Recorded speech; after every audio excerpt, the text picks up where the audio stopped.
আমাদের কার্যক্রমগুলো আপনারা তো একটা যশোরে বলেন overall. Yes, FIFA week specially grassroots week যেটাকে বলা হয়, সেখানে ওনারা চেষ্টা করে যে যত রকমের নন ট্রেডিশনাল বলেন বা ইনোভেটিভ ওয়ে বলেন খেলাকে সবাইকে সম্পৃক্ত করার জন্য, বয়স যাই হোক, ওয়ান সাইডও হোক, যাই হোক, ফুটবল সাথে সবাই যেন থাকে। ফেডারেশন থেকে আমরা আশা করি সোফার আমরা সবচেয়ে লার্জেস্ট প্লেয়ার সংখ্যা নিয়ে বাচ্চাদের 8 থেকে 14 বছরের 600টা বাচ্চার উপরে আমরা এটা গ্রাসরুটস করেছিলাম যশোরে শামসুল হুদা একাডেমিতে।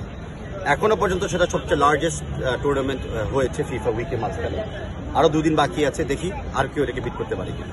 10 তারিখের ম্যাচ নিয়ে তো অনেক আলোচনা, অনেক বড় কার্যক্রম চলছে। টিকিট নিয়ে একটু ঝামেলা হয়েছে, আমরা দেখেছি যে আসলে ওভারঅল অনেকের অনেক এক্সপেকটেশন, অনেকে পে করেছে। সব মিলে আপনার পর্যালোচনাটা কি আছে?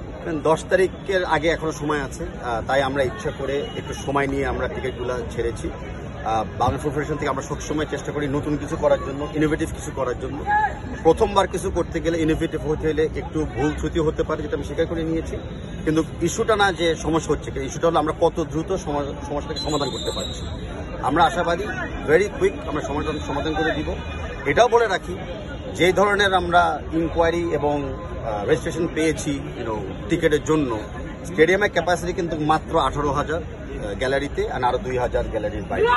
তো এই ব্যাপারটা মনে রাখতে হবে আমাদেরকে। যখনই টিকিটটা সেল প্রপারলি হয়, অনেক দর্শক কিন্তু আনফর্চুনেটলি হয়তো টিকিট পাবেন না, আর এটার ব্যাপারে আমাদেরকে একটু পেশেন্স রাখতে হবে। ভাই, যে ফুটবল নিয়ে যে হঠাৎ করে হাইপটা, একজন প্রেসিডেন্ট হিসেবে কেমন লাগে আসলে?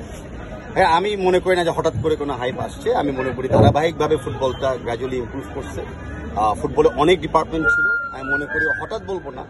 যে জায়গাতে আমরা সবচেয়ে বেশি কোঅর্ডিনেশন, যে একই সাথে কোচিং, রেফারি, ন্যাশনাল টিম, মেয়ে national team, youth football, technical committee যেগুলি আছে, সবকিছু নিয়ে আমরা কিন্তু কোঅর্ডিনেটেড ভাবে আগাচ্ছি। তাই আমি মনে করি দৃশ্যমান হয়ে গেছে জিনিসটা।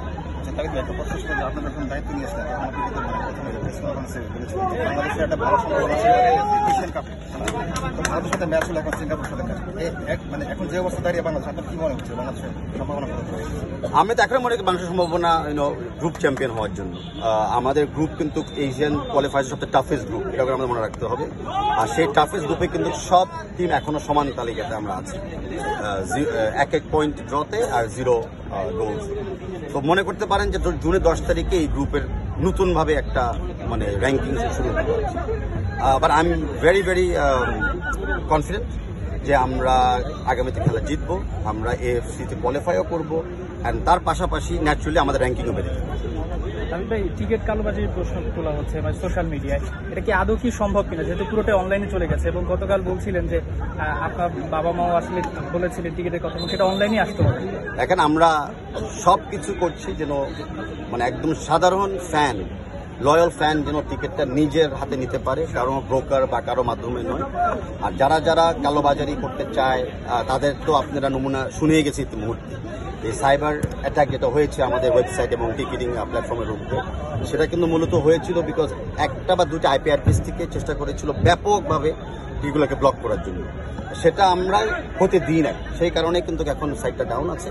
বাট আমরা নিয়মিত ব্ল্যাক মার্কেট এগেনস্টে আমরা অভিযান চালাবো।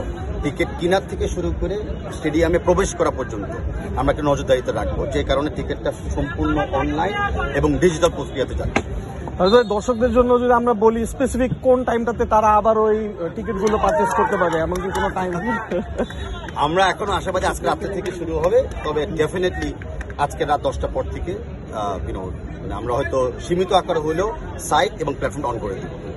একটা প্রশ্ন যে বিপিএল কিন্তু টিকিটটা কিন্তু অনেক যখন আপনাদের প্রথম দিন দর্শক, এরকম কোনো ম্যাচের দিন এরকম কোনো বা ম্যাচের আগে এরকম কোনো আপনারা কোনো দেখেন, আমি সব স্পোর্টস ফেডারেশনের উপরে শ্রদ্ধা রেখে কথা বলি। আমি অন্য টুর্নামেন্টের ব্যাপারে কখনোই কোনো কমেন্টস করি না, করতে চাইও না। স্পেসিফিকলি আমাদের ব্যাপারে আমি বলতে চাচ্ছি যে আমাদের ম্যাচ ডেতে ডেফিনেটলি একটা সার্জ অফ ফ্যান বেস আসতে পারে। আমরা তাদেরকেও স্টেডিয়ামের বাইরে অনেক আয়োজন রাখছি, যে যারা যারা হয়তো স্টেডিয়ামে প্রবেশ করতে পারবেন না কিন্তু স্টেডিয়াম কমপ্লেক্সে ফ্যান জোনে থাকতে চান, সেসব ব্যাপারেও আমরা কিন্তু এনাফ আমি মনে করি অ্যাক্টিভিটিস তৈরি করতেছি যেন সবাই কিছু না কিছুভাবে এঙ্গেজ থাকে। ফ্যান জোনগুলো কি ঢাকার বাইরে বিভিন্ন জায়গাও কি থাকবে, এরকম কি কোনো পরিকল্পনা আছে? অলরেডি আমরা শুনতে পাচ্ছি অনেক ফ্যান্স অনেকে করে ফেলতেছে। আর আমরা বিএফএফ এর পক্ষ থেকে অফিসিয়ালি আমরা 8টা বিভাগীয় শহরে আমরা ফ্যান জোন করতে চাচ্ছি উইথ বড় স্ক্রিন আকারে। তার পাশাপাশি আরো অনেকে ব্যক্তিগত উদ্যোগে চেষ্টা করবেন, আমরা জানি, তাদেরকে আমরা সহযোগিতা অবশ্যই করি। থ্যাংক ইউ ঠিক আছে ভাই, আর